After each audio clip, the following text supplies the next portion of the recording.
Dulu-dulu punya cerita. Sebab itu, kita tak boleh memadamkan sejarah bahawa Portugis, Belanda, Inggeris datang kerana nak agama. Itu sejarah. Tapi kenapa mereka gagal? Sebab orang tua-tua kita pertahankan, perjuangkan. Baik itu sekali lagi hadirin hadirat, kita kena terima kasih ke orang tua-tua kita dahulu. 24 Ogos tahun 1511, ketika Portugis masuk ke Melaka, dia jajah Melaka selama 130 tahun, bukan sekejap. Bukannya sebulan dua, bukan 5 tahun, 130 tahun. Setelah Kesultanan Melayu Melaka berdiri gagah selama 110 tahun. Kuat dah, kita baru 62 tahun, jangan act lah. Jangan act sangat. Melaka yang sebegitu gagah 110 tahun tombang dengan Portugis, dijajah pula 130 tahun. Tapi adakah orang tua-tua kita ketika Portugis menjajah itu mereka pakat tidur beramai-ramai? Adakah mereka perangai macam kita main telefon siang malam pagi petang? Tidak. Orang tua-tua dulu tak pernah tidur. Tahun 1521 kita ucap terima kasih saudara-saudara kita dari utara Sumatera Utara, khususnya di Aceh, yang bertali arus membantu menyerang Portugis daripada Aceh. Tahun 1521, Sultan Ali Muhayyad Shah, Sultan Aceh pertama, dia serang Melaka. Serang tapi tak menang sebab Portugis ni kuat ketika itu. Datang pula Sultan Alauddin Al-Qahar, Sultan Aceh yang ketiga. Dia serang Melaka 3 kali. 1537 dia serang, kalah. 1547 dia serang guna kapal, pun kalah. Tahun 1564 dia minta bantuan dari kerajaan Turki Utsmani. Semasa itu kerajaan Turki Utsmani diperintah oleh Sultan Sulaiman yang merupakan Sultan Turki Utsmaniyah yang ke-10, minta tolong tapi gagal. Adakah Portugis terlampau kuat? Tidak juga. Portugis tak kuat. Tapi di kalangan orang Melaka ketika itu seronok kerja dengan Portugis.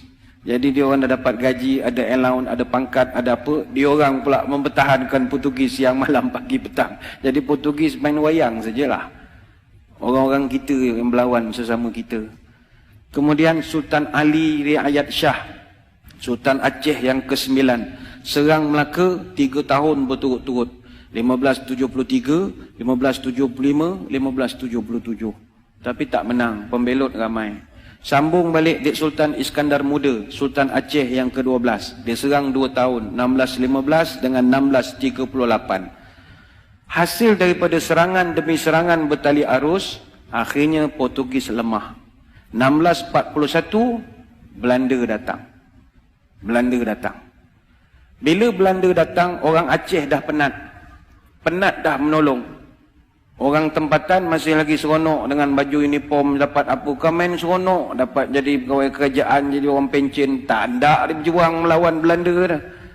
Belanda datang tahun 1641, kita ucap terima kasihlah kepada saudara-saudara kita dari Makassar, Bugis. Orang Bugis yang banyak menolong kita. Orang Belanda datang jajah Melaka Johor berapa tahun? 183 tahun. 183 tahun. Datanglah orang-orang Bugis tahun 1782 sampai 1784, yang itu memang serang habis-habisan. Maka dicatatkan dengan tinta emas dalam sejarah negara. Muncullah satu orang pahlawan terbilang, marhum Raja Haji Fi Sabilillah Ibni Daing Celak, yang digelarkan marhum Teluk Ketapang. Bagi tuan-tuan di Selangor, kena kenangkan marhum Raja Haji Fisabilillah. Apa sebab? Dia ni yang di Pertuan Muda Kesultanan Johor Riau Lingga yang ke-4. Dia Tengku Mahkota Raja Muda. Dan dialah abang kepada Sultan Selangor yang pertama. Sultan Selangor yang pertama namanya Raja Lumu bin Daing Celak. Raja Lumu ni ditabalkan dengan nama Sultan Salahuddin Shah, memerintah Selangor 1745 sampai 1778. Kenapa adik dia yang jadi raja? Abangnya mangkat awal. Kenapa abangnya mangkat awal? Mangkat di Kota Melaka 19 Jun tahun 1784. Umur baru 57 tahun. Ketika jenazahnya ditemui, tangan kanannya memegang kitab Dalailul Khairat, tangan kiri memegang badik. Dia lawan Belanda sampai ke Kota Melaka. tapi akhirnya gugur menjadi seorang syahid. Kenapa mereka ni berjuang berhabis-habisan? Nak pastikan orang putih, jangan kau nak tukar agama cucu cicit aku. Itu aja. Itu dia dari Makassar, apa kena mengena dengan Melaka? Ukhuwah Islamiyah. 1786 Inggeris datang ke tanah Melayu. Mula-mula dia datang masuk ikut Pulau Pinang. Dia masuk Pulau Pinang, dia tukar habis sejarah Pulau Pinang. Dia dakwa dia pula yang membuka Pulau Pinang. Apa benda dia pula membuka Pulau Pinang? Ingat kita ni tak reti yang buka negeri agaknya. Maka terpadamlah sampai sekarang sejarah sebenar pembuka awal Pulau Pinang tahun 1730. Siapa yang buka Pulau Pinang tahun 1730? Datuk Jenatun. Datuk Jenatun ni atau nama sebenarnya Jenan bin Rajo Labu bin Rajo Gandam bin Rajo Manguyang dari Gunung Sahilan bin Rajo Kuoso bin Rajo Bakilap Alam Bertegak Gelar Tungku Bagaiwang yang pertama, Raja Alam Minangkabau. Mak dia putih sangat Indo Dunia. Orang Pagaruyuang, orang Sumatera yang membuka Pulau Pinang. Tapi sejarah itu dipadamkan dengan kemasukan Inggris. 88 tahun kemudian dia tipu pula orang Melayu tahun 1874 menerusi perjanjian Pangko yang penuh dengan muslihat. Akhirnya orang putih jajah negara kita berapa tahun? Bukan 10 tahun, 117 tahun. Tapi adakah nenek moyang kita tidur? Tidak. Bangkit satu persatu, Dol Said, Rentap, Mat Saleh, Maharaja Lela, Tok Bahaman, Tok Janggut, Haji Abdul Rahman Limbung, dan senarai itu begitu panjang sekali. Apa rasional mereka berjuang? Allah. Sebab itu orang tua-tua wujudkan satu perkataan namanya merdeka. Merdeka ini simbolik daripada huruf mim, ra, dal, ya, kaf, alif. Merdeka. Mengikut Rasul dan yakin kepada Allah. Itulah merdeka. Mereka tahu mereka takkan dapat menengok hasil. Tapi kalau mereka tak berbuat sesuatu, malam ini mustahil boleh azan 5 kali sehari di bumi Selangor Darul Ihsan. Mereka berjuang siang dan malam.